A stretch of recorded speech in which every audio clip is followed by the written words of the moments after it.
नमस्कार प्रेक्षकांनो, कसे आहात सगळे? ठरलं तर मगच्या आजच्या म्हणजे 14 नोव्हेंबरच्या एपिसोडमध्ये आपण पाहणार आहोत की आता खूप मोठा खुलासा होणार आहे अर्जुन समोर. कारण जेव्हा आता अर्जुन सदाशिव आणि मैनाचं बॅकग्राऊंड व्हेरिफिकेशन करण्यासाठी, त्यांचा भूतकाळ सगळं काढण्यासाठी जेव्हा इन्स्पेक्टर सावंतांकडे जातो, तिथे अर्जुनला चक्क आता सदाशिव दिसतो, जो जेलामध्ये त्याला कैद झाली असते चोरी केल्यामुळे, दारू वगैरे पिऊन. तर हे सत्य तर अर्जुन समोर येणार आहे प्रेक्षकांनो. तर वेळ वाया न घालवता सुरू करूया आजच्या भागाला. आजचा भाग सुरू होतो. आता पहिले तर सायली मैनावतीला घेऊन आली असते अर्जुनच्या ऑफिसमध्ये, त्या बाईच्या आमोरासमोर. आता ही काय उत्तर देते मैनावती हे पाहण्यासाठी. तर आल्या आल्या आता ही मैनावती म्हणते अर्जुनला, बापरे जावई बापू, काय ऑफिस आहे हो तुमचं, बसू का हो मी, मस्त चाका आहे हो या खुर्चीला. अर्जुन इशारा करतो बसण्याचा वगैरे. तर आता बसल्यावर मैनावतीचं लक्ष जातं त्या बाईकडे. तर आता लगेच त्या बाईला पाहिल्या तमाशा काही इश्यू क्रिएट नाही झाला पाहिजे, त्यामुळे आता ही मैनावती लगेच म्हणते सायलीला, सायली मी जाते घरी, तू बस नाही ते चपला बिपलाचं राहू दे बाई. तर सायली म्हणते मैनावतीला, अगं कशाला ग आई, आता तू आली आहेस ऑफिसला तर बघ ना यांचं ऑफिस मधली माणसं बघ. तर मैनावती पळ काढत असते. तर त्यात अर्जुनच म्हणतो आता मैनावतीला, काय झालं बसा ना. तर आता मैनावती म्हणते नाही हो. तर अर्जुन म्हणतो, अरे बसा मी सांगतोय ना. तर आता अर्जुन म्हणतो प्रेक्षकांना मैनावतीला, छान आहे ना खुर्ची, चाकाय मस्त, बसा बसा. तर आता शेवटी मैनावती बसून जाते. तर आता अर्जुन विचारतो मैनावतीला, काय झालं, तुम्ही घाबरल्यासारख्या दिसताय. तर मैनावती म्हणते नाही हो. तर अर्जुन विचारतो, काय कशाची भीती वाटते का तुम्हाला. तर मैनावती म्हणते नाही हो, कशाचं काय. तर आता अर्जुन त्या बाईकडे हात दाखवत म्हणतो आता मैनावतीला, तुम्ही या बाईला ओळखता का. तर आता ही जी मैनावती असते ही पहिलंच चॅप्टर. तर आता ही तर लगेच म्हणते, नाही नाही कोण आहे हा, मला नाही माहित, मी नाही ओळखत, कोण आहे या. आता सायली म्हणते, आई खोटं बोलू नकोस, मला चांगलंच माहिती आहे की तू यांना ओळखतेस म्हणून. कशी ओळखतेस ना तू यांना हेही मला माहिती आहे. अगं मी लहान असताना तू मला यांना देऊन टाकलंस आणि त्याच्या बदले पैसे घेतलेस. तर आता हे ऐकून मैनावतीच्या पायाखालची जमीन सरकते की बापरे, आता सायलीला सगळं काही ते माहीत झालंय आणि आपलं पितळ आता उघडं पडणार. त्यामुळे आता ही लगेच उठते आणि नाटकं करू लागते आणि म्हणते, सायली काय बोलालीस गो. आणि खूप नाटकं करू लागते प्रेक्षकांनो आणि तमाशाच घालते अर्जुनच्या ऑफिसमध्ये आणि म्हणते, अरे माझ्या कर्मा, काय ऐकते मी देवा, बघितलंस ना माझी पोरगी माझ्यावर कशी आरोप करते. अगं पोरी, तुला 9 महिने माझ्या पोटात वागवलं ग, मी असं करीन का. तर आता सायलीला सुद्धा हिचे सगळे नाटकं माहिती झाले असतात. तर सायली सुद्धा आपलं तोंड तिकडे करते, हिला थोडीशी नाटकं आधी करू देते आणि त्यावर काही रिॲक्ट नाही करत. पण आता मोठ्याने आता आरडाओरडा केल्यामुळे आता सायली म्हणते, जरा हळू बोल, ऑफिस आहे हेस त्यांचं. होतं त्यावर आता ही जी बाई असते ना, हीच आता या मैनाचा खोटारडेपणा बघून जोरात तिला खूप राग येत असून जोरातच तिच्यावर ओरडते आणि म्हणते, अगं ए मैने, किती खोटी बोलशील ग, काय ग खोटं बोलून मला खोटं पाडतीयस तू आणि तुझा तो दारोडा नवरा. सायलीकडे बोट दाखवत आता ही बाई म्हणते, हिला घेऊन आले होते तुम्ही माझ्यापाशी, मी पैसे दिले म्हणून तू ते टेलरिंगचं दुकान उघडलंस ना ग तुम्ही, मग तुझी हे चंट पोरगी गेली पळून, तरी पण इतक्या वर्षांनी माझ्यावरच तू आरोप लावते, माझ्या विरोधात तक्रार करतेस. तर त्यावर आता मैनावती म्हणते, अगं कुठले पैसे, कोण तू, मी नाही ओळखत तुला, मी नाही घेतले बाई कोणाचे पैसे. त्यानंतर आता ही मैनावती म्हणते सायलीला, अगं सायली हे कुठली तरी बाई येऊन तुला काही पण सांगते आणि तू विश्वास ठेवतेस का ग. तर आता परत सायली म्हणते, अगं आई तू तुझा आवाज कमी कर, एकतर हे यांचं ऑफिस आहे. मैनावती म्हणते, मग या बाईला सांग ना आवाज कमी करायला, वाटेल ती माझ्यावर आरोप करतेस, वाटेल ते बोलतेस, तू ऐकून घेत आहे. त्यानंतर आता मैनावती अर्जुनकडे बघते आणि म्हणते, हे बघा जावई बापू, मी तुम्हाला सांगून ठेवते, मला ना कळालंय आता सगळं, ही बाई ना मुद्दाम करते, हिला पैसे चारलेत कोणीतरी म्हणून ही तुमच्या मनात माझ्याबद्दल विष कालवतीये. तर आता ही बाई म्हणते मैनावतीला, अगं ये, मी तुला पैसे दिले होते ते सगळे उपकार विसरलेस का ग तू, मी पैसे नसते दिले ना तर तू आणि तुझ्या पोरी उपाशी राहिला असता. आता ही मैनावती साफ नकार देते आणि म्हणते, नाही नाही सायले, मी नाही ओळखत ग हिला, असं काहीच झालं नाही ग, आम्ही किती कष्ट करून आयुष्य काढलंय आमचं, ते दुकान उभं केलंय, आमच्या मेहनतीने केलंय ग सगळं, मी 2-2, 3-3 दिवस उपाशी राहिलो ग, पण कधी खोटेपणा केला नाही सायले. त्यानंतर आता ही मैनावती हाताबाहेर गोष्टी चालल्या असते, कारण आता अर्जुन आणि सायली गप्प असतात, त्यामुळे लगेच जाते ही मैनावती आणि अर्जुनच्या पायात पडते आणि म्हणते, जावई बापू मला वाचवावं यातून, तुमचा माझ्यावर विश्वास आहे आधी असं म्हणा, त्याच्याशिवाय मी आता उठणारच नाही. तर अर्जुन म्हणतो, अरे तुम्ही हे काय करताय, उठा लवकर. तर मैनावती खोटं रडू लागते आणि म्हणते, नाही नाही मी नाही उठणार हो, आधी तुम्ही म्हणा माझ्यावर विश्वास आहे म्हणून तुमचा. तर त्यावर आता ती बाई असते ना, ती म्हणते, आता खोटारडी आहे ही एक नंबरची. सायलीकडे बघत आता ही बाई म्हणते, तरच हिची पोरकी हिच्यासारखी इरसाल निघाली. तर आता सायली म्हणते आता मैनावतीला, आई अगं काय चाललंय ग तुझं, उठ, ऑफिस आहे त्यांचं, इथे तमाशा नको करूच. तर मैनावती म्हणते, नाही नाही माझा जीव गेला तरी चालेल, पण मी नाही उठणार, कुठंच नाही जाणार. तर शेवटी आता अर्जुन म्हणतो, अगं आई बरं ठीक आहे, ठेवला तुझ्यावर विश्वास. तरीही खोटं रडतच असते आपली आणि अर्जुन पाणी वगैरे देतो आता मैनावतीला. तर मैनावती म्हणते, जावई बापू उपकार झाले तो तुमचे. आणि अर्जुन आता सायलीकडे बघतो, तर आता सायली सुद्धा त्या मैनावतीच्या या नाटकाला काही बळी पडत नाही आणि सायली म्हणते आत्तापुरती विषय थांबवतोय आम्ही आई, पण याचा अर्थ असा होत नाही की आम्हाला तुझं म्हणणं पटलंय, आम्ही याच्या खोलाशी नक्कीच जाणार आहे. तर मैनावती आता म्हणते रडतच, जा शोधाचं ते शोधा, पण मी काही केलं नाही त्यामुळे मी घाबरत नाही. आता अर्जुन सायलीला म्हणतो की सायली, या बाईने आजपर्यंत जे काही केलं त्यासाठी त्या बाईला शिक्षा व्हायलाच हवी आहे. लगेच मी आता इन्स्पेक्टर सावंतांना फोन करतो असं म्हणत आता अर्जुन फोन करून इन्स्पेक्टर सावंतला सगळं सांगून देतो. आणि इकडे आता प्रिया टेन्शन मध्येच असते, कारण आता सायली मैनावतीला घेऊन तशीच तडकाफडकी निघाली असते घरी आल्या.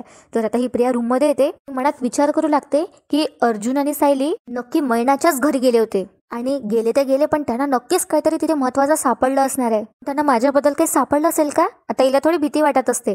तर त्यावर आता तिथे अश्विन सुद्धा असतो, आपलं काहीतरी काम करत असतो. तर अश्विन म्हणतो आता प्रियाला, तन्वी ऐकतेस का, मला जरा कॉफी देतेस का, काय ना उद्या माझी मेडिकल कॉन्फरन्स आहे ग आणि त्याच्याच बद्दल मी काम करतोय, तर ते काम संपवायला खूप वेळ लागणार आहे ग, मला तर आत्ताच जमायला लागलाय ग खूप. तर आता ही प्रिया गप्पच असते. तर अश्विन आता प्रियाकडे बघतो आणि परत म्हणतो तन्वी कॉफी देतेस ना. तर आता ही प्रिया अश्विनला म्हणते का तुझे हात मोडले आहे का, तुला प्रत्येक गोष्ट जागेवरच हवी आहे का. आता अश्विनला आश्चर्यच वाटतं. अश्विन म्हणतो या प्रियाला, पण मी तुझ्याकडे तर कधीच काही मागत नाही, स्वतःच घेतो माझ्या हाताने. आता ही प्रिया म्हणते मग आताही घे. आता अश्विन म्हणतो अगं पण मी आता काहीतरी महत्वाचं काम करतोय ना, म्हणून मागितली ना तुझ्याकडे कॉफी. आता ही प्रिया आणखीच चिडते अश्विनवर आणि म्हणते हो तुलाच काम आहे रे, मी तर रिकाम टेकडीच. आता बाहेर गेले की ते सायली मला 4 शब्द ऐकवेल आणि इथे आता तू ऐकव मला. आणि आता ही अश्विनलाच गिल्टी ठरवते. तर आता अश्विन म्हणतो प्रियाला काय झालंय तन्वी, कोणी काही बोललंय का तुला. तर प्रिया म्हणते आता अश्विनला काय रे तुला काय फरक पडतोय, कोणी माझा कसाही अपमान करू देत, तू इथे बसून तुझं काम करत बस. आता अश्विन जातो समजवायला प्रियाला की अगं तन्वी शांत हो. तर आता ही प्रिया हात झटकते अश्विनचा आणि म्हणते जा रे तुझं काम कर तू, आणि तिथून निघून जाते. अश्विन तन्वीच करत राहतो. तर असं इकडे आता सीन शिफ्ट होतो आणि सायली आणि अर्जुन आपल्या घरी आले आहेत. तर सायली आपल्या विचारातच असते. आता अर्जुन सुद्धा सायलीकडे जाऊन बसतो आणि म्हणतो काय कर सायली, तू अजूनही त्या बाईचा विचार करतेस. आणि अर्जुन आता सायलीला समजावून सांगत असतो आणि म्हणतो पण बायको मला कळतंय ग, आज आपल्याला जे तुझ्या पास्ट बद्दल कळलंय ते खरंच खूप हॉरेबल होतं. कुठले आई वडील त्यांच्या मुलीच्या बाबतीत असं वागू शकतात, आणि तुला आता तुझ्या भूतकाळाचा ट्रॉमा का होत होता हेही आता माझ्या लक्षात येतंय.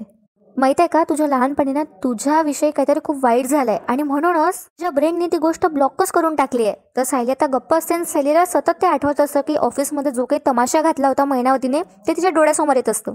बघा आता सायली अर्जुनला म्हणते की हो आज आपल्यासमोर एक खूप वाईट भूतकाळ आलाय तो खरा, पण तो माझा वाटतच नाहीये. मला असं वाटतं की कुठल्या तरी दुर्दैवी मुलीचाच तो भूतकाळ आहे आणि मी तिची पडवळ निरहितासारखी बघतीये. आता अर्जुन म्हणतो सायलीला की हो कदाचित आजी तुला समजलंय ते सुद्धा तुझ्या ब्रेनने ब्लॉकच केलंय, पण हे बघ असं होणं खरंच खूप नॉर्मल आहे ग. तर सायली म्हणते नाही तो तसं नाही आहे, पण नेहमी सारखंच आता की माझं मन मला सांगताय पण त्या पलीकडे माझ्याकडे पुरावाच नाहीये, पण तरीही आता मी एक महत्वाचं पाऊल उचलणार आहे. आणि आता सायली ठरवते की जे काही तिच्या आईबाबांबद्दल यांना कळलंय ते आता सगळ्या घरच्यांना सांगून टाकायचं.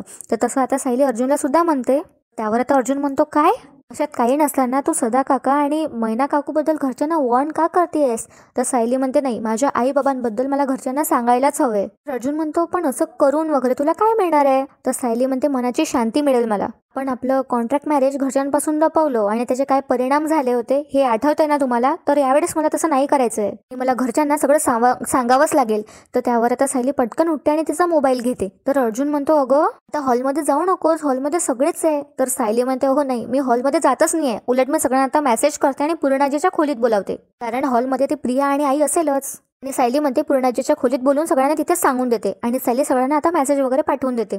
तर अर्जुन म्हणतो तू नीट विचार केलास ना सायली. तर सायली म्हणते हो मुलांचा वेडावाकडा करणाऱ्या त्या बाईला आपण पोलिसांकडे दिलं ते खरंच, पण पोटच्या मुलीला त्या बाईकडे नेऊन सोडणारी जी मैना आहे ना ती अजून मोकाटाच आहे आणि आपल्याकडे पुरावा नाही आहे, त्यामुळे आपण कायद्याने तिच्या बाबतीत काही करू नाही शकलो ना, तरीही ती पण तितकीच दोषी आहे असं म्हणून आता सायली निघून जाते समोर. तर अर्जुनचा फोन रिंग होतो. तर त्यावर आता अर्जुनला सुद्धा सायलीने मेसेज केला असतो आणि आता अर्जुन मेसेज वाचतो की आजीच्या रूम मध्ये या. तर अर्जुन म्हणतो बापरे माझ्या बायकोने मला सुद्धा मेसेज केलाय, वकिलाची बायको शोभते ही खरी. आणि आता अर्जुन सुद्धा निघून जातो पूर्णाजीच्या खोलीत. तितक्यात आता अस्मिताला सुद्धा मेसेज येतो. आता अस्मिता हॉलमध्ये असते आणि तिथेच दारात प्रिया उभी असते फोन बघत आपला. आधी अस्मिता पटकन मेसेज आल्याला निघून जाते आणि त्यानंतर आता वरून प्रताप आणि कल्पना सुद्धा येतात आणि पूर्णाजीच्या खोलीत निघून जातात. प्रियाला आता डाऊट येतो आणि त्यानंतर ही स्वतःशी बोलते की सगळे एका मागोमाग एक पूर्णाजीच्या खोलीत जात आहेत का, तिथे काय शिस्ताना हे बघायलाच हवं. आणि आता ही प्रियामध्ये स्वतःला शी बाबा माझ्या खोलीपेक्षा जास्त तर मी इतरांच्या खोलीलाच कान लावून उभीच असते, सो चला आता. तर त्यानंतर आता ही प्रिया सुद्धा चालली जाते यांच्या मागावर आणि आता सगळेजण तिथे जमा होतात. तर आता प्रताप म्हणतो सायलीला आल्या आल्या, काय गो? आता हे पूर्णाजीच्या खोलीत जमले असतात सगळे. प्रताप म्हणतो सायलीला, काय ग काय झालं? म्हणजे अचानक असं सगळ्यांना पूर्णाजीच्या खोलीत आम्हाला एकत्र का बोलावलं इथे? तर सायली म्हणते सांगते ना, तुम्ही बसा. आणि सायली आता खोलीचं दार वगैरे बंद करून घेते. आता पूर्णाजी म्हणतात सायलीला आहे ना आपल्याला काहीतरी सांगायचं आहे. बरं बोल सायली तू. तर त्यावर आता सायली म्हणते ऍक्च्युली आहे ना मला तुमच्या सगळ्यांशी माझ्या आईबाबांबद्दल बोलायचं आहे. आता कल्पना आणि जी स्मिता प्रताप असतात ते सगळे एकमेकांकडे बघू लागतात. तर सायली म्हणते गेल्या काही दिवसापासून तुम्ही माझ्या आईबाबांचं वागणं बघताय आणि ते जितकं मला खटकतंय तितकं तुम्हालाही खटकतच असेल. सततचं खोटं बोलणं, पैशांसाठी लोभीपणा आणि कोणाचाही विचार न करता वागणं, या सगळ्यांचा मला जितका त्रास होतोय त्यांचा तुम्हालाही होतच असेल. तर आता कल्पना म्हणते सायलीला, अगं हे बघ तू असं म्हणायला नको लावून घेऊस, अगं आम्हाला त्याचं एवढं काही नाही वाटत आहे ग. तर सायली म्हणते हो आई, पण जे चूक आहे ते चूकच आहे ना. तर प्रताप म्हणतो अगं सायली ते खूप वेगळ्या परिस्थितीतून आले आहेत आणि पैशाची चणचण माणसाला काहीही करायला लावू शकते. अगं आम्ही समजू शकतो ते. तर सायली म्हणते बाबा हेच करू नका तुम्ही. आणि आज मला तुमच्या सगळ्यांना हेच सांगायचं आहे की त्यांचे गुन्हे त्यांचे चुका हे तुम्ही पोटात घालू नका. तर अस्मिता म्हणते मग काय करायचं आपण? तर सायली म्हणते त्यांच्या चुका त्यांना तिच्या तिथे दाखवून द्या आणि आपल्या घरात सतत चुका करणाऱ्या प्रियासाठी जो न्याय आहे तोच त्यांच्यासाठीही लागू व्हायला हवा. तर अस्मिता म्हणते पण खरंच तुला असं वाटतंय का ग? पण ऍक्च्युली त्यांचं जे विचित्र वागणं आहे ते मला आलं त्या दिवसापासून दिसतंच आहे ग, पण ते तुझे जन्मदाते आहेत ग. सायली म्हणते हो पण याचाच तर ते गैरफायदा घेत आहेत ना. आणि आता सायली सगळ्यांना म्हणते की आई बाबा पूर्णाजी तुम्ही सगळे खूप छान आहात, चांगले आहात, पण तुमचा हा चांगुलपणा जर ते दोघं दुबळेपणा समजत असतील तर मला ते अजिबात चालणार नाही. तर अर्जुन म्हणतो हो मी सुद्धा सायलीचे आई बाबा आहेत म्हणून बऱ्याच गोष्टी जाऊ दिल्यात, सूट दिलीत, पण आता त्यांचं वागणं फारच ऑड होत चाललंय. तर त्यावर आता सायली म्हणते हो म्हणूनच मी म्हणते की त्यांच्या चुका तुम्ही पोटात घालू नका आणि त्यांचं वागणं त्यांना तिथंच दाखवा. तर आता पूर्णाजी विचारतात सायलीला काय ग सायली नेहमीपेक्षा काही वेगळं घडलंय का? कारण तू आज अचानक हे सगळं बोलतेस. तर अर्जुन म्हणतो नाही पूर्णाजी अचानक नाही, सायलीच्या मनात हे खूप आधीपासून सुरू आहे आणि म्हणूनच ती या निर्णयावर पोहोचली आहे. तर त्यावर आता सायली म्हणते हो आणि मी असा विचार का करते हे मी तुमच्या सगळ्यांना वेळ आल्यावर सांगेनच, पण तोपर्यंत प्लीज प्लीज माझ्या आईबाबांच्या चुका आहे ना त्या पोटात घालू नका. प्रिया हे सगळं बाहेरून ऐकत असते आणि आता ऐकल्यावरही मनात विचार करत असते की सायलीला सदा आणि महिनाबद्दल इतकं काय कळलंय. जर घरच्यांना कळलं किंवा सायली आणि अर्जुनला कळलं की मी त्यांचीच मुलगी आहे तर त्यांच्याबरोबर मलाही ते घराच्या बाहेर हाकलतील. तर आता इथे दुसरा दिवस उजाडतो आणि अर्जुन ऑफिससाठी रेडी झाला असतो, पण तो आता विचार करत असतो की सायलीच्या आई बाबांना घरी आणण्यासाठी मी इतका एक्सायटेड झालो की त्यांचा बॅकग्राऊंडच चेक नाही केलं, खूप चूक केली मी. घरी यायच्या आधीच त्यांना आणायच्या आधीच मी त्यांचा बॅकग्राऊंड चेक करायला हवा होता आणि मी काय केलं, मी उलट सायलीचाच विरोध केला. आता काहीतरी तिची समजूत काढायला हवी, काय करू असा विचार आता अर्जुन करत असतो. तितक्यात आता सायली येते, सायली चिडलीच असते अजूनही अर्जुन सोबत. तर सायली कॉफी टेबलवरच ठेवून देते रूममध्ये आल्या आल्या आणि आपली कामं वगैरे करायला घेते. तर आता अर्जुन सायली जवळ येतो आणि म्हणतो बायको हे बघ ना. अर्जुन सायलीला एक डायरी दाखवतो. तर आता सायली म्हणते काय कसली यादी आहे ही? तर अर्जुन म्हणतो नाही यादी नाही, प्लॅन आहे प्लॅन. लोखंडेंचं सत्य बाहेर आणण्याचा प्लॅन आणि त्यामध्ये सगळं काही ते लिस्ट असते. आता अर्जुन सायलीला म्हणतो की आता मी काय करणार आहे माहिती आहे, मी इन्स्पेक्टर सावंतांना फोन करणार आहे, पोलीस स्टेशनमध्ये जाणार आहे आणि त्यानंतर त्यांचा बॅकग्राऊंड चेक करणार आहे. आणि काय ना त्यांच्या बॅकग्राऊंडमध्ये जर आणि अर्जुन आता असं म्हणत सायलीकडे बघतो. तर आता सायली अर्जुनकडे अशी आशानेच बघते. तर अर्जुन म्हणतो काय बघतेस? तर सायली म्हणते नाही काय आहे ना, आज तुमच्यात इतक्या उत्साह कुठून संचारलाय ते बघत होते. जेव्हा मी म्हणत होते की मला त्यांच्याबद्दल शंका येते तेव्हा काय केलं तुम्ही, माझ्याशी वाद घातलात आणि ते DNA रिपोर्ट्स माझ्यावर असे समोर फेकले माझ्यासमोर. मग आता कशी का अशी उत्क्रांती झाली? तर अर्जुन म्हणतो नाही काय ते म्हणजे ती बाई होती ना ती ऑफिसमध्ये आली होती, तर तिला बघून नंतर मला डाऊट आला की काहीतरी गडबड आहेच, मग मला स्वतःपर्यंत पोहोचायलाच हवं. तर सायली म्हणते अच्छा म्हणजे ती ऑफिसमध्ये आली म्हणून तुमचा विश्वास बसला. मी इतक्या दिवस ओरडू ओरडू सांगत होते तेव्हा तर तुमचे कानच बंद होते हो ना.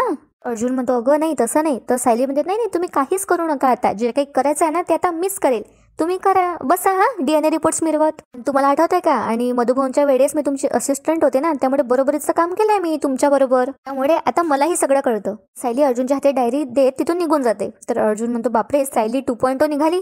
सायली गेल्यावर अर्जुन म्हणतो पण तू बायको काहीही कर मी तुझी मदत करणारच आहे. आणि अर्जुन लगेच आता इन्स्पेक्टर सावंतला फोन करतो.